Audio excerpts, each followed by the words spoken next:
Halo, assalamualaikum warahmatullahi wabarakatuh. Jumpa dengan saya lagi, Neng Eva. Gimana kabarnya, sahabat hikmah semuanya hari ini? Yang soleh dan solehah, yang baik hatinya, yang cantik dan yang ganteng, yang tidak sombong, rajin menabung, serta rajin sedekah. Semoga hari ini sehat-sehat walafiat dan dalam lindungan Allah Subhanahu wa taala. Dan juga semoga kita semuanya mendapatkan kucuran rahmat, keberkahan dan keridhoannya serta mendapat syafaat baginda Rasulullah Shallallahu alaihi wasallam baik ketika di dunia maupun di akhirat kelak. Amin amin amin ya robbal alamin. Baik sahabat hikmah semuanya, sebelumnya saya akan mengingatkan bahwa video konten YouTube ini dibuat untuk umum dan bagi siapa saja yang mau mengambil pelajaran, manfaat serta hikmah di dalamnya, serta untuk pertumbuhan dan perkembangan jiwa kita setiap harinya. Dan juga video konten YouTube ini dibuat tidak untuk merendahkan atau menyinggung hati siapapun.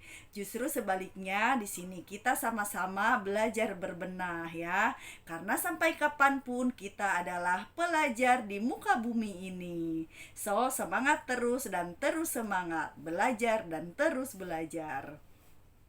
Baik sahabat hikmah semuanya, kali ini kita akan melanjutkan pelajaran yang kemarin, yaitu tentang penyucian jiwa dengan memperbanyak ibadah-ibadah batin. Nah, yang kemarin itu ibadah batin yang sudah dijelaskan itu yang pertama taubat, yang kedua ikhlas, yang ketiga jihad, dan yang keempat adalah zuhud ya. Nah, sekarang kita lanjutkan, ada lagi yang disebut dengan ibadah batin sabar. Sabar itu adalah kekayaan yang sangat luas. Sabar itu memiliki makna yang luas. Sabar itu tidak hanya kita menahan amarah atau menahan sesuatu agar tidak tergesa-gesa, namun sesuatu yang wajib atau sesuatu yang hendaknya segera dikerjakan, kita kerjakan dengan segera, itu pun termasuk sabar. Nah, bingung ya. Satu sisi sabar itu menahan sesuatu, tapi bukan hanya menahan saja. Jadi sabar itu memang luas gitu. Misalkan nih, contoh ya, sholat duhur, begitu adan, terus kita ambil wudhu, terus kita komat, lalu kita sholat, itu pun sabar. Karena sabar itu menyegerakan sesuatu yang memang sudah waktunya gitu, itu juga sabar gitu. Tapi ada juga sabar kita mengerjakan sesuatu tapi hati itu jangan tergesa-gesa gitu. Jadi jangan apa sih, kayak was-was, kayak takut, kayak cemas, takut inilah, takut itulah. Nah, itu juga kalau kita sabar dari hal tersebut, dari sifat tergesa-gesa tersebut, itu juga disebut sabar. Jadi sabar itu maknanya sangat luas ya. Kita sholat, terus kita tenang hatinya, kita khusyuk kepada Allah, itu juga sabar gitu. Belum gajian, telat gajian sehari dua hari, lalu kita tidak emosi, kita tetap tenang karena yakin Allah yang memberikan rezeki, itu juga sabar gitu. Terus kita sakit, diuji oleh Allah gitu kan. Nah, terus misalkan sakit itu belum kunjung sembuh walaupun sudah minum obat tepat waktu gitu kan, lalu kita sadar bahwa penyakit ini juga ujian dari Allah, lalu kita bersabar gitu kan. Artinya bersabar ini menerima, itu pun termasuk sabar gitu. Jadi sabar itu maknanya sangat luas, tergantung dari situasi dan kondisi. Jadi intinya sabar itu ketika hati kita mudah sekali menerima segala ujian dari Allah dan kita sadar itu dari Allah, lalu kita tidak tergesa-gesa ingin segera sembuh misalkan, tapi dipenuhi dengan rasa ketawakalan, itu juga sabar gitu. Jadi sabar itu apapun situasi dan kondisinya gitu kan, ketika hati tenang menjalaninya, itu juga sabar gitu. Jadi sabar itu banyak sekali maknanya ya.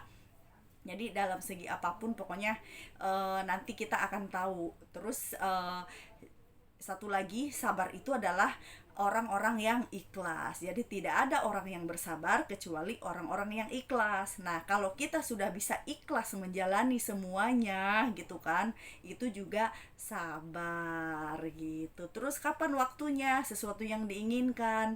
Ya kapan aja, ya sabar aja, iya kan? Nah, itu juga sabar gitu. Jadi sabar itu luas.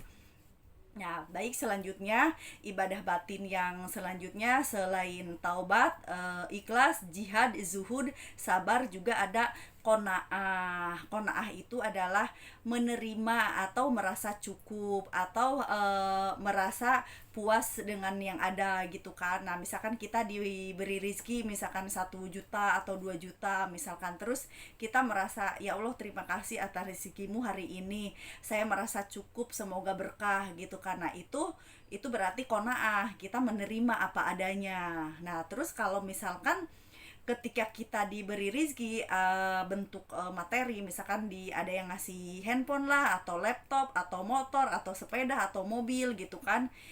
Motor aja, benda itu tersebut tuh, mobil atau HP atau laptop itu saja belum kita buka gitu, belum kita pakai, tapi dalam hati sudah ingin nanti mau beli lagi lah gitu, nanti mau koleksi lagi yang ini. Nah, itu berarti belum qanaah secara materi, tapi secara global, secara ujian, secara apa ya, ibaratnya secara pemberian Allah yang global gitu, bukan hanya materi. Qanaah itu ya menerima kenyataan gitu. Jadi apapun pemberian Allah, apapun ujian dari Allah, kalau kita menerimanya yaitu qanaah gitu. Artinya qanaah itu menerima kenyataan gitu, merasa cukup dengan yang ada, atau merasa atau menerima apa adanya, itulah qanaah gitu. Nah, berikutnya ada juga yang lebih penting ya, ya semuanya penting sih ibadah batin, tapi ini hal yang paling umum yang memang harus menjadi pakaian batin kita sehari-hari gitu, ibadah batin kita sehari-hari, yaitu syukur ya. Syukur juga dengan qanaah bergandengan gitu. Jadi orang kalau sudah bisa qanaah, insya Allah bisa bersyukur. Kalau orang udah bisa bersyukur, insya Allah dia juga akan qanaah terlebih dahulu gitu. Seharusnya seperti itu gitu. Syukur itu kita berterima kasih kepada Allah atas nikmat apapun yang Allah berikan kepada kita. Ingat, nikmat itu tidak hanya bentuk materi ataupun nominal uang gitu ya, tapi apapun yang menimpa kita, musibah apapun yang terjadi kepada kita, yaitu wajib kita berterima kasih kepada Allah gitu. Baik dan buruk, senang dan susah, banyak atau sedikit gitu kan, keadaan apapun memang sudah selayaknya kita selalu berterima kasih kepada Allah, terutama dalam bentuk kesenangan atau kelapangan rizki gitu. Jadi bersyukur juga sangat penting, karena semua ibadah batin itu sangat penting untuk kesehatan jiwa kita, untuk pembenahan dan pembeningan hati dan jiwa kita ya. Lalu berikutnya setelah syukur, qanaah syukur, satu lagi apa ya,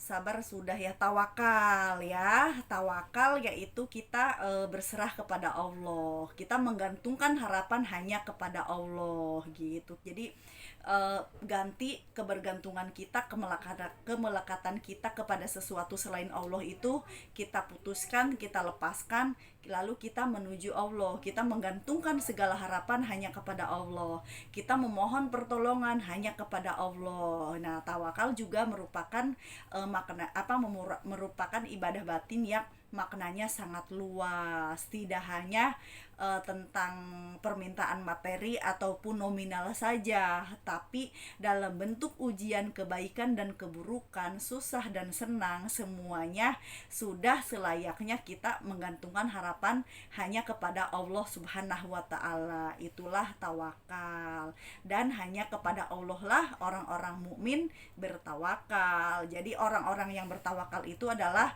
orang-orang yang beriman. Nah, gitu ya, bisa dimengerti kan? Nah, selanjutnya selain tawakal, oke, nanti kita lanjutkan lagi di session berikutnya karena waktunya sudah hampir 10 menit.